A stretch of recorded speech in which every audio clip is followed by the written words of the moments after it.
friends, welcome to our channel Thirumathi Dhanakumar. இன்னைக்கு நம்ம சேனல்ல என்ன ரெசிபி பண்ண போறோம்னா கடாய் பன்னீர் தான் பண்ண போறோம். இதுக்கு தேவையான பொருட்கள் என்னென்னன்னு பார்த்தறலாம். அதுக்கு முன்னாடி நம்ம சேனலை ஃபர்ஸ்ட் டைம் பார்க்கறீங்கன்னா மறக்காம Subscribe பண்ணிருங்க. பக்கத்துல இருக்க பெல் ஐகானை கிளிக் பண்ணி ஆல் ஆப்ஷனை செலக்ட் பண்ணிக்கோங்க. இப்போ கடாய் பன்னீருக்கு தேவையான பொருட்கள் பார்த்தறலாம். பன்னீர் 100 கிராம், வெண்ணெய் 2 ஸ்பூன், சீரகம் 1 ஸ்பூன், மல்லி 2 ஸ்பூன், மிளகு 1/2 ஸ்பூன், மிளகா வத்தல் 2, இஞ்சி பூண்டு பேஸ்ட் 2 ஸ்பூன், மஞ்சள் தூள் 1/2 spoon, Kashmiri chilli powder 1/2 spoon, onion petals, capsicum 1, பட்டை சின்ன துண்டு, கஸ்தூரி மெத்தி 1 ஸ்பூன், பிரியாணி இலை 1, தக்காளி 2, ஒரு பெரிய வெங்காயம் ரஃபா சாப் பண்ணது, பச்சை மிளகா 2, முந்திரி பருப்பு 10. கடாய் பன்னீர் செய்ய ஒரு ட்ரை மசாலா பண்ணிக்கலாம். பேன்ல மல்லி போட்டுக்கோங்க,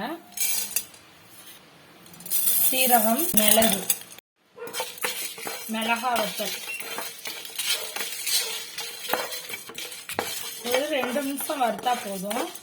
அந்த கலர் மாறினோன்னு இறக்கிடுங்க.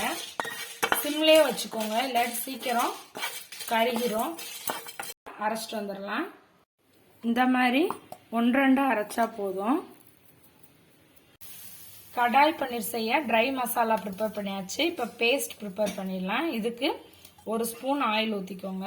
பேனில் ரஃபா கட் பண்ணி வச்சிருக்க ஆனியன்,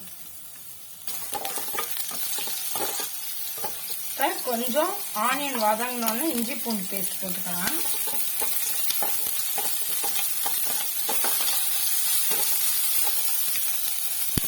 தக்காளி, முந்திரி பருப்பு போட்டுக்கலாம்.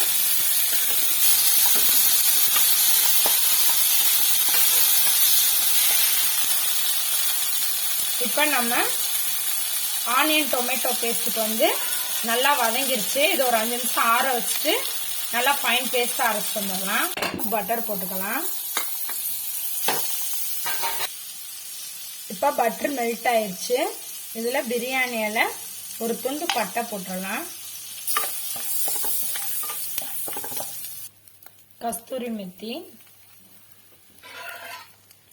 சிம்லே வச்சுக்கோங்க, இல்லாட்டி தீஞ்சிரும்.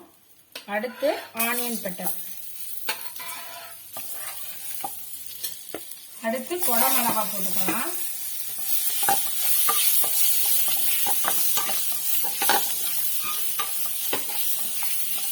ஒரு 2 நிமிஷம் நல்லா சாட்டே பண்ணிக்கோங்க. பச்சை மிளகா, இப்ப நம்ம வதக்குன வெங்காயம் பச்சை மிளகாலாம் கொஞ்சம் சைட்ல இப்படி ஓரமா வச்சுட்டு அந்த வெண்ணெயிலேயும் 1/2 ஸ்பூன் மஞ்சத்தூள், 1 ஸ்பூன் மிளகாத்தூள் எல்லாத்தையும் நல்லா மிக்ஸ் பண்ணிக்கோங்க. நம்ம அரைச்சு வச்சிருக்க ஆனியன் டொமேட்டோ பேஸ்ட்டை ஊத்திடலாம்.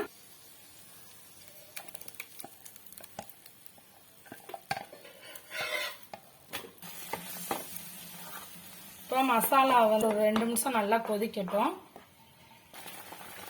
இப்போ நம்ம அரைச்சு வச்சிருக்க அந்த ட்ரை பவுடர் இதில் போட்டுடலாம்.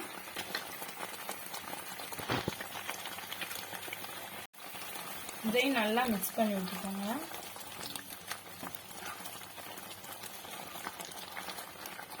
உப்பு, மசாலா வந்து நல்ல கன்சிஸ்டன்சிக்கு வந்துருச்சு.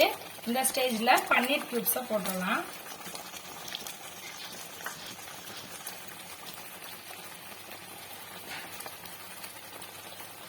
ஃப்ரெஷ் கிரீம் இதில் ஊற்றிடலாம். நல்லா மிக்ஸ் பண்ணி விட்டுக்கோங்க. சிம்லேயே ஒரு 5 நிமிஷம் காய்ச்சினா கொஞ்சோண்டு கஸ்தூரி மெத்தி போட்டு சிம்ல ஒரு 2 நிமிஷம் வேக விட்டுருங்க. இந்த வீடியோ பிடிச்சிருந்தா லைக் பண்ணுங்க, ஷேர் பண்ணுங்க, கமெண்ட் பண்ணுங்க. மறக்காம நம்ம சேனலை சப்ஸ்கிரைப் பண்ணிருங்க. பக்கத்தில் இருக்க பெல் ஐகானை கிளிக் பண்ணி ஆல் ஆப்ஷனை செலக்ட் பண்ணிக்கோங்க. தேங்க்ஸ் ஃபார் வாட்சிங்.